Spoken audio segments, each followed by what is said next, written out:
The wind never stopped blowing across Red Canyon. Day after day, year after year, it carried the smell of dry earth, old leather, and forgotten dreams. The desert had a way of swallowing everything: footprints, voices, even memories. Only the toughest men ever survived long enough to become legends, and by the spring of 1898, there was only one legend left. His name was Ethan Cole. People called him the last cowboy of the West.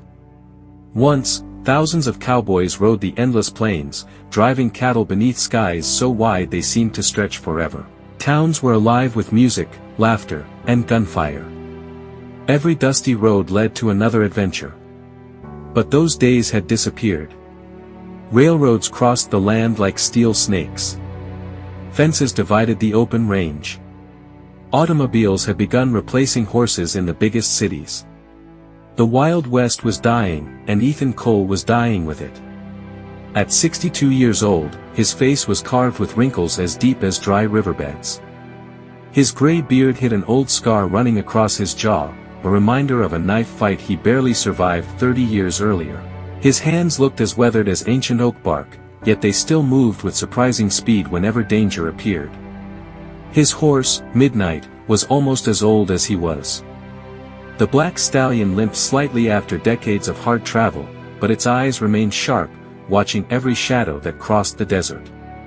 Together they had crossed mountains, survived blizzards, escaped ambushes, and buried more friends than Ethan cared to remember. They no longer searched for adventure. Adventure always found them. That morning the sun rose slowly behind crimson cliffs, painting the desert with shades of gold and orange. Ethan adjusted his worn hat and guided Midnight toward the small town of Dust Creek. Years ago, Dust Creek had been one of the busiest cattle towns in the territory. Cowboys filled the saloons every night.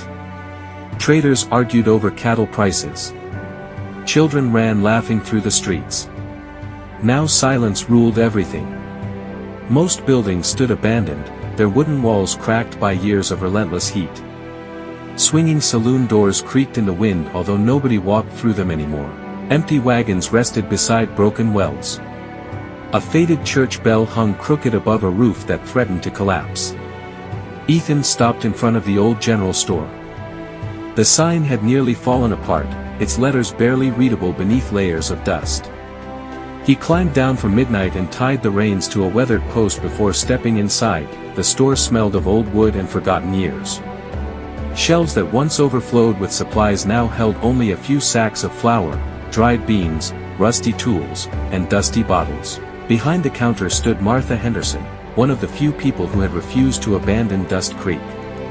She smiled when she recognized the old cowboy. "I thought the desert had finally swallowed you, Ethan," she said with a tired laugh. Ethan smiled back. "It keeps trying." Martha poured him a cup of coffee. It tasted burnt, but neither of them complained. Coffee wasn't about flavor anymore. It was about comfort. "You're hearing the rumors?" Martha asked quietly. Ethan nodded before taking another sip. "Everyone's hearing them." Martha looked toward the window as though afraid someone might be watching. "They're coming closer." Ethan already knew who she meant. The Black Vultures. A gang that had appeared only a few months earlier. Nobody knew where they came from. Nobody knew how many men rode with them. Stories spread faster than truth across the frontier. Some claimed they were former soldiers.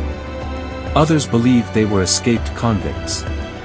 A few whispered they were ghosts seeking revenge against the living.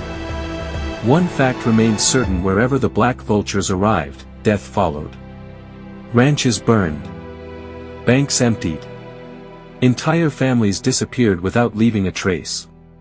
Ethan placed the empty cup on the counter. "How far?" Martha hesitated before answering. "Less than 2 days away." Silence filled the room again. Outside, the wind pushed dust across the empty street. Ethan reached into his pocket and paid for supplies before returning to Midnight. He intended to leave immediately. Dust Creek wasn't his home anymore. In truth, nowhere felt like home. But fate had different plans. Before Ethan could mount his horse, a loud explosion echoed across town. Every bird resting on nearby rooftops flew into the sky at once. Seconds later another blast shook the ground. People who had hidden inside abandoned buildings suddenly rushed into the streets, their faces filled with fear. Smoke rose from the northern entrance of town. Ethan climbed into the saddle without hesitation. Midnight galloped toward the smoke despite his age. When they reached the northern road, Ethan saw 3 wagons burning beside the trail. 2 men lay motionless on the ground while terrified horses struggled to free themselves from broken harnesses. Standing among the flames were 6 armed riders wearing long black coats and dark bandanas covering their faces.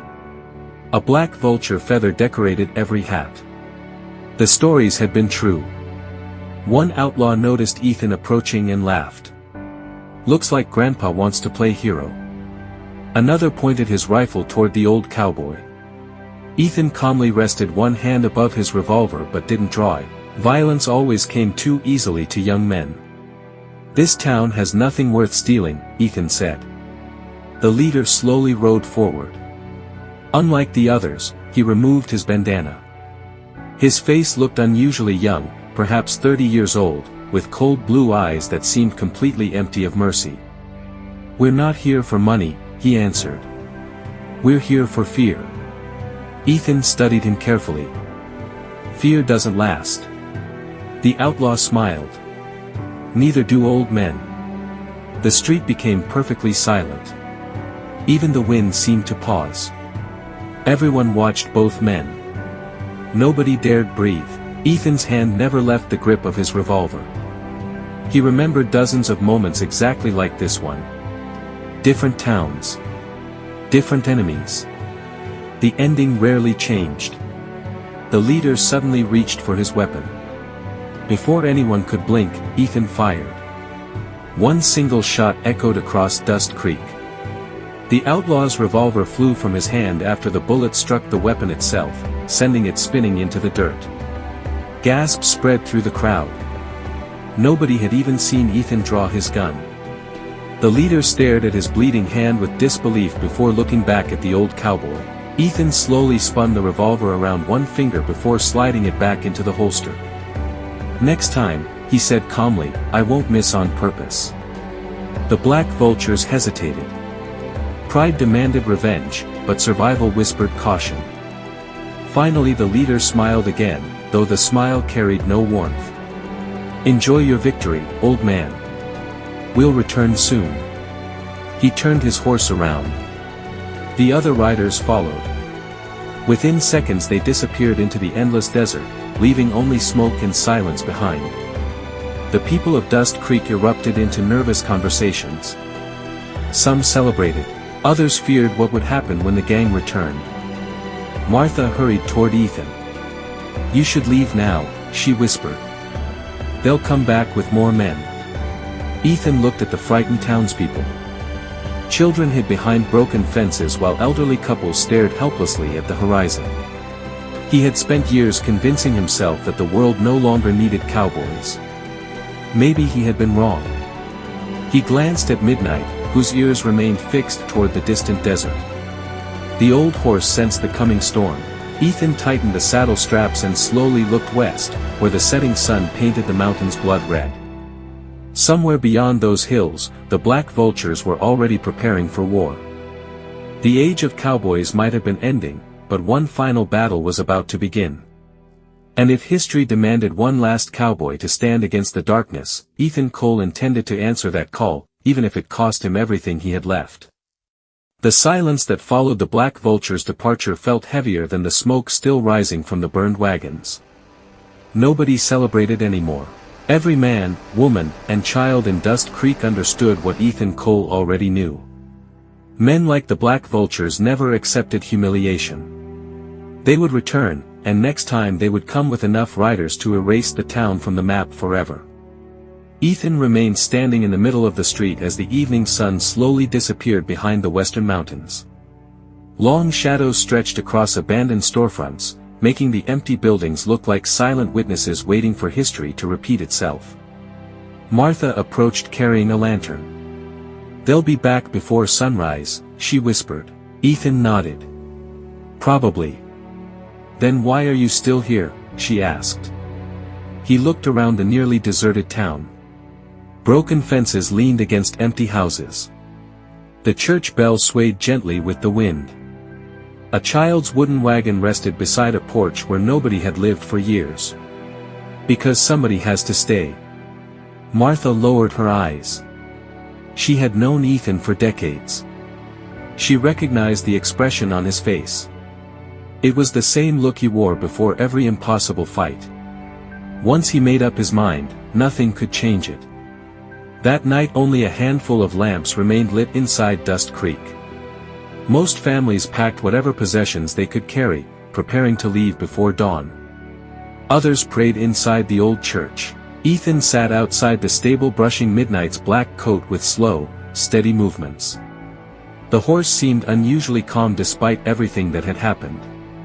Animals often sensed danger long before humans did, yet Midnight showed no fear. Only patience. Ethan remembered another night many years earlier. He had been 25 then, riding beside his younger brother Samuel through another lonely desert. They had laughed around a campfire, dreaming about buying a ranch after one final cattle drive. 2 days later Samuel had died protecting Ethan during an ambush. Since that day Ethan had stopped believing in peaceful endings. Every friend he ever loved had eventually become another cross beneath the endless western sky. Sleep never came. Instead Ethan walked through the quiet streets until the moon stood high above the desert.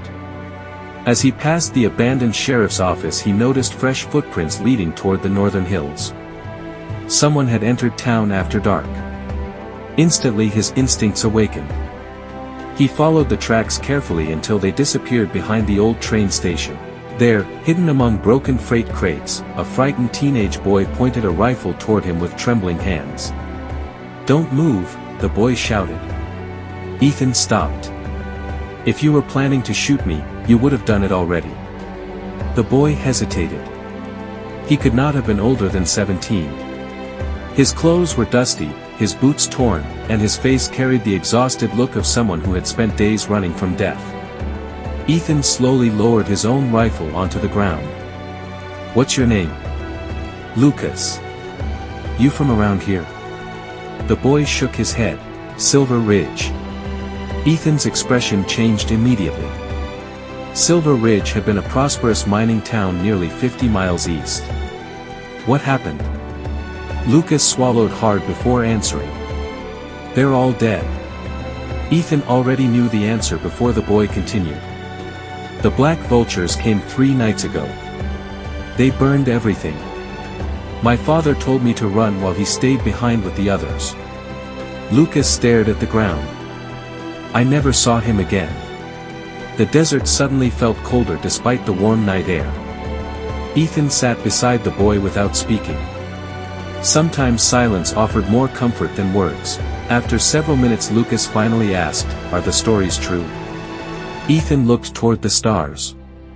"Which ones?" "That you once defeated 12 outlaws by yourself." Ethan smiled faintly. "Stories always get bigger every time they're told." "So it isn't true?" "No," Ethan answered. "There were 14. Lucas laughed for the first time in days. It lasted only a second, but Ethan noticed it. Hope was a fragile thing. Sometimes one smile could keep it alive. Before sunrise Ethan gathered the remaining townspeople inside the church. Barely 23 people remained. Most were elderly. Only 4 men were young enough to carry rifles, and none had ever fought real gunmen before. Ethan spread an old map across one of the wooden pews. "If we stay here, they'll surround us." One rancher crossed his arms. "Then we leave." Ethan shook his head. "They expect that." Martha frowned. "What are you thinking?" Ethan pointed toward a faded location on the map. Black Hollow. Several people exchanged nervous glances. Black Hollow had once been one of the richest towns in the territory. 50 years earlier silver had been discovered beneath its hills, attracting thousands of miners almost overnight. But the mine eventually collapsed, killing hundreds. Survivors abandoned the settlement, convinced it had been cursed. Since then travelers avoided the place. Many claimed strange lights appeared there at night. Others insisted ghostly voices echoed through the empty streets after sunset. Children grew up hearing frightening stories about Black Hollow. Ethan had visited it only once, decades earlier. He remembered wide streets lined with sturdy brick buildings, abandoned hotels, a courthouse, and dozens of narrow alleyways. "That's a ghost town," someone protested. Ethan nodded. "Exactly." The people looked confused. Ethan continued. "Ghost towns are built for hiding. Narrow streets. Stone buildings. High rooftops. If they outnumber us, we don't fight them in the open desert. We make them come to us." Silence filled the church again. Finally Martha asked, "You really think it'll work?" Ethan answered honestly. "It's our best chance." By noon the small caravan left Dust Creek behind. Wagons carried supplies while horses pulled frightened families toward the abandoned mining settlement nearly 20 miles away. Ethan rode in front beside Lucas, who refused to leave his side. The desert stretched endlessly around them. Giant rock formations rose like ancient castles from the sand. Vultures circled high above, patiently waiting for whichever side would lose the coming battle. Hours passed beneath the burning sun. Nobody spoke much. Every distant cloud of dust made hands reach instinctively toward holstered revolvers. Shortly before sunset they reached Black Hollow. The town looked even larger than Ethan remembered. Massive stone buildings still stood despite decades of abandonment. Broken windows reflected the orange sunlight like hundreds of watchful eyes. Empty balconies overlooked deserted streets covered by drifting sand. Rusted mining carts remained frozen on forgotten rails leading toward the collapsed mountain entrance. Stories always get bigger every time they're told. "So it isn't true?" "No," Ethan answered. "There were 14. Lucas laughed for the first time in days. It lasted only a second, but Ethan noticed it. Hope was a fragile thing. Sometimes one smile could keep it alive. Before sunrise Ethan gathered the remaining townspeople inside the church. Barely 23 people remained. Most were elderly. Only 4 men were young enough to carry rifles, and none had ever fought real gunmen before. Ethan spread an old map across one of the wooden pews. "If we stay here, they'll surround us." One rancher crossed his arms. "Then we leave." Ethan shook his head. "They expect that." Martha frowned. "What are you thinking?" Ethan pointed toward a faded location on the map. Black Hollow. Several people exchanged nervous glances. Black Hollow had once been one of the richest towns in the territory. 50 years earlier silver had been discovered beneath its hills, attracting thousands of miners almost overnight.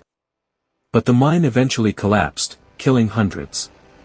Survivors abandoned the settlement, convinced it had been cursed. Since then travelers avoided the place.